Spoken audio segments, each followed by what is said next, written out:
अल्हम्दुलिल्लाह नहमदुहु व नस्तईनुहु व नस्तगफिरुहु व नु'मिनु बिही व नतवक्कलु अलैहि व नऊज़ु बिल्लाहि मिन शुरूरि अनफुसिना व मिन सय्यिआति अमालिना। अम्मा बाद, औज़ु बिल्लाहिस समीइल अलीम मिनश शैतानिर रजीम।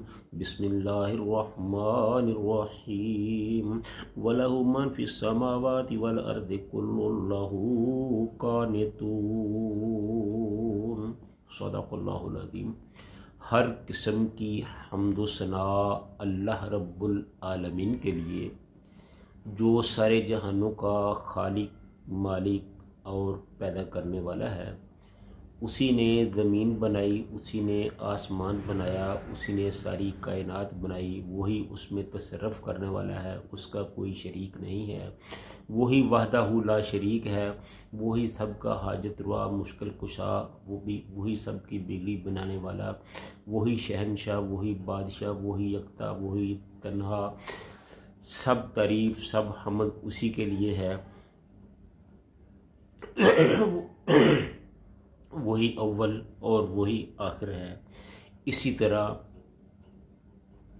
बेशुमार, लातदाद, अनगिनत लाखों करोड़ों दुरूद व सलाम प्यारे करीम आका हज़रत मुहम्मदुर रसूलुल्लाह सल्लल्लाहु अलैहि व आलिहि वसल्लम की ज़ाते अतहर पर, जिनको अल्लाह ताला ने अपनी ख़ास रहमत से सारे जहानों का सरदार बनाया और सारे नबियों का इमाम बनाया।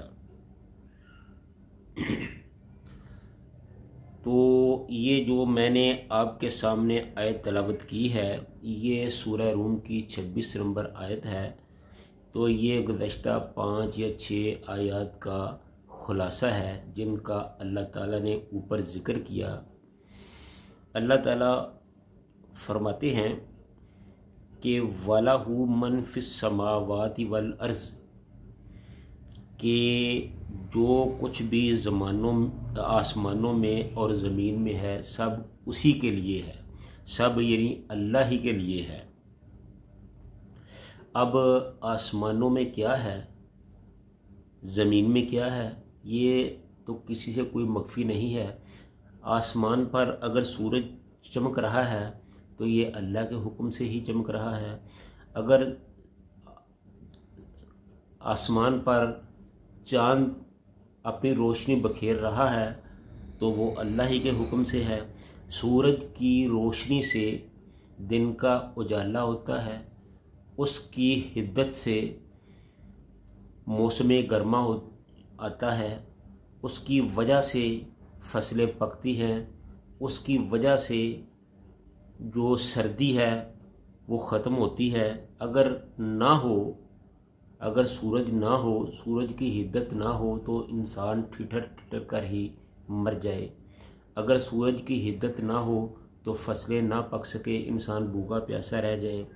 इसी तरह चाँद है तो वो अल्लाह के हुक्म से ही अपनी रोशनी को बखेर रहा है, जिससे हम निज़ाम औकात का टाइम टेबल तय करते हैं।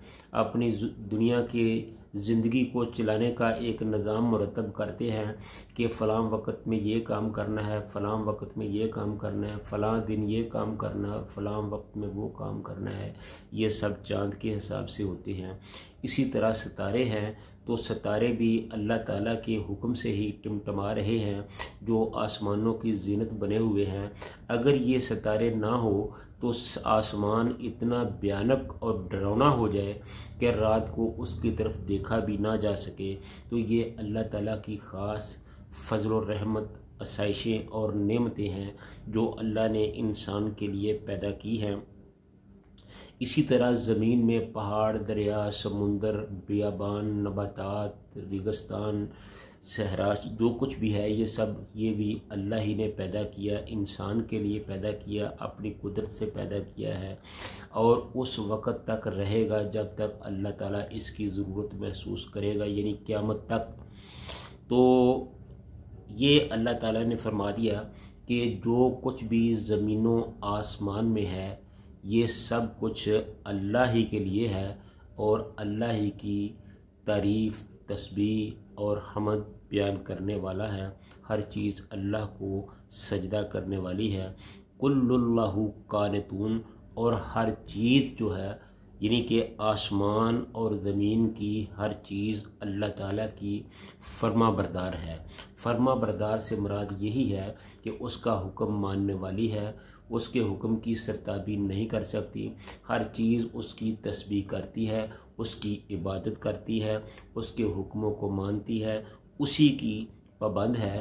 تو جب یہ تمام چیزیں اللہ کے حکموں کی پابند ہیں تو انسان کو جس کو اللہ تعالیٰ نے اشرف المخلوقات بنایا ہے، وہ تو بالاولیٰ اس کو چاہیے کہ وہ اللہ کے حکموں کی فرما برداری میں لگا رہے۔ اس انسان کو تو یہ زیب ہی نہیں دیتا کہ وہ کسی بھی معاملے میں اللہ کی حکم عدولی کرے۔ تو اس لیے یہ ضروری ہے کہ کل اللہ قانتون، اس کے تحت انسان کو چاہیے کہ وہ سب سے بڑھ کر اللہ تعالیٰ کا فرما بردار ہو جائے، جس کام سے اللہ تعالیٰ نے انسان کو روکا ہے وہاں سے رک جائے، جس کے کرنے کا حکم دیا ہے اس کو کرے۔ اسی میں انسان کی کامیابی ہے، کامرانی ہے، شادمانی ہے۔ اسی سے اللہ تعالیٰ قیامت کے دن انسان کو کامیاب کر کے جنتوں کی نعمتوں سے مالا مال کرے گا۔ اگر خدا نخواستہ اس دنیا میں رہتے ہوئے اللہ کی نافرمانی کی تو پھر جہنم جو ہے وہ اللہ تعالیٰ نے اپنے نافرمانوں کے لیے تیار کر رکھی ہے، پھر اس سے بچنا محال ہوگا۔ تو میرے بھائیوں، ضروری ہے کہ اس دنیا کی زندگی کو غنیمت سمجھتے ہوئے اس کو اللہ کے حکموں کے مطابق جو ہے وہ گزارا جائے۔ اللہ تعالیٰ ہم سب کو شریعت پر عمل کرنے کی توفیق عطا فرمائے۔ وآخر دعوانا ان الحمد للہ رب العالمین۔